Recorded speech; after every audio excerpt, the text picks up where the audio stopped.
Good morning. Well, it's another lovely day in lockdown, and today's task is to get this completely sealed, build up a body of polish on it, and then see what we've got. So I'm using this, which is traditionally called a rubber, which is well conditioned so it takes the polish in very well, and I'm just going to work my way around each element of the chair, piece by piece, and as you can see, begin to bring some richness into the colour.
Well, there's not a lot more I can do to this now. This lot's got to harden off, and when it is finally hardened off, then I shall be able to put a coat of wax on it, and then it'll be ready for me to start caning.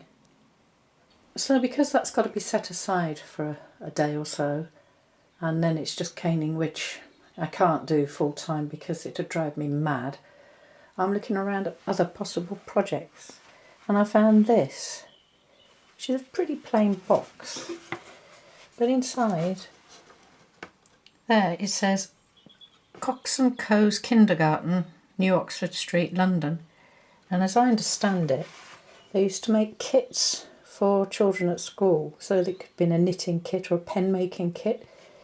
So I thought it's plain, but it's something different to do. So maybe I'll have that as a back burner job while I'm caning that chair.